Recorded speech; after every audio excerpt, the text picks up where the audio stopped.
Bienvenue dans le 19-20 politique avec Gilles Bornstein. Ce soir, nous recevons Daniel Obono. Bonsoir, député de la France Insoumise.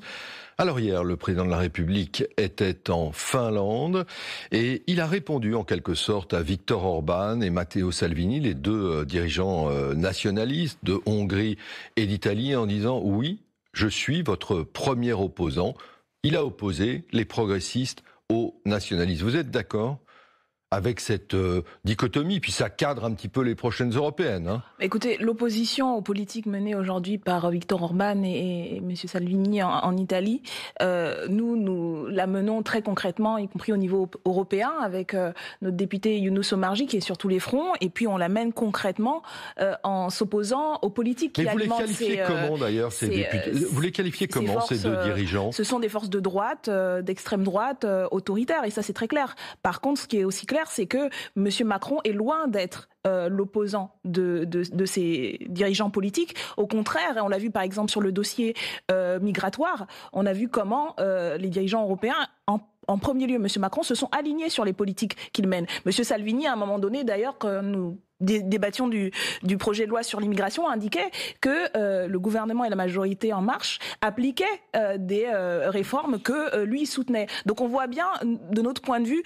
c'est un gouvernement de droite qu'on a ici, qui mène une politique que défend et que peut reprendre à son compte la droite et l'extrême droite aujourd'hui en Europe. Ils alimentent ces politiques et ces dirigeants bien plus qu'ils ne s'y opposent.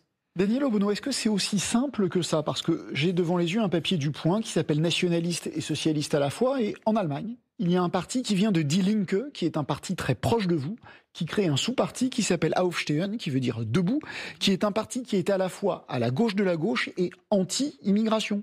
Donc il y a...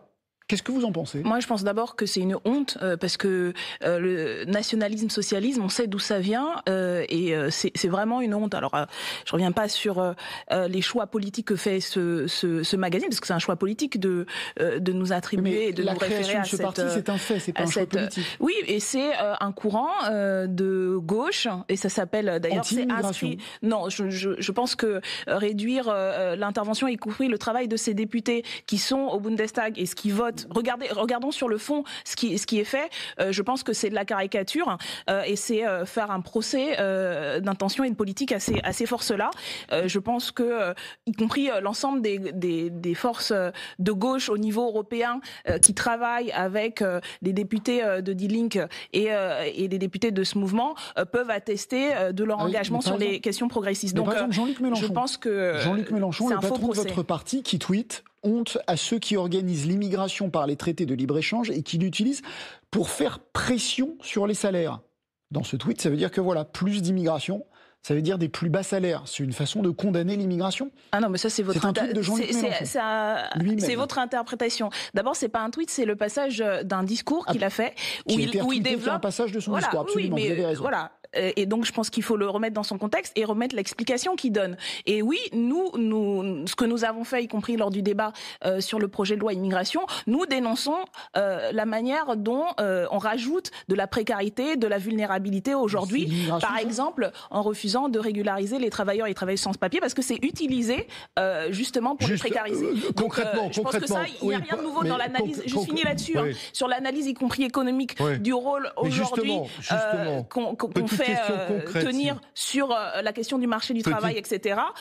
Comme pour le chômage, comme pour d'autres éléments économiques et sociaux, c'est utilisé et c'est instrumentalisé justement pour précariser, pour surexploiter. Ça, c'est du marxisme, on va dire, de base.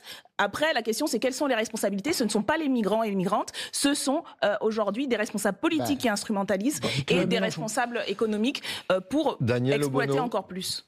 Donc, une question sur ce sujet très très vite, mais vous me dites oui ou non. Par exemple, le principal syndicat des dirigeants d'hôtels, restaurants demandait cet été de pouvoir régulariser très vite les sans-papiers nombreux qui travaillent dans ce secteur. là, vous y êtes favorable, par exemple. Mais nous, nous n'avons pas entendu. Nous n'avons pas entendu ce syndicat. Donc vous y êtes favorable. Si vous avez suivi juste les débats, je voudrais juste revenir sur les propos d'Emmanuel Macron. Nous avons fait des propositions en ce sens-là. Sur les propos d'Emmanuel Macron, toujours lors de ce déplacement, qui était donc assez riche, du point de vue, en tout cas, de ses discours, quand il parle des Gaulois réfractaires, ça vous choque ?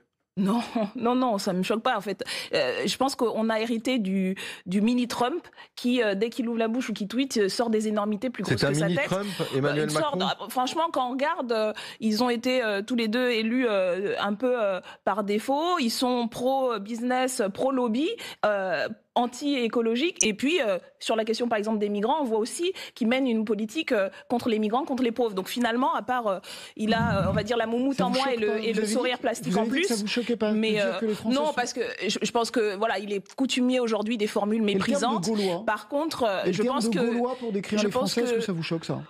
Écoutez, ça fait partie, y compris d'une construction politique et historique qui vient de la droite et de l'extrême droite, de considérer que les Français sont des Gaulois voilà, je pense que là aussi on voit qui l'alimente et de qui il reprend la rhétorique. Mais au-delà, je pense que et beaucoup de gens ont retourné cela en expliquant, oui, enfin, si on veut parler des Gaulois, on peut parler des Celtes, on peut parler des Bantous, on peut parler de tous les peuples et de toutes les cultures qui composent aujourd'hui notre pays. Et ce qui est sûr, c'est que les citoyens et citoyennes, parce que c'est ça l'identité politique dans laquelle nous on se revendique, sont réfractaires à sa politique, oui, parce que c'est une politique de régression sociale, de régression politique et de régression économique, anti-écologique, et je pense qu'il a du souci à se faire dans les prochaines semaines.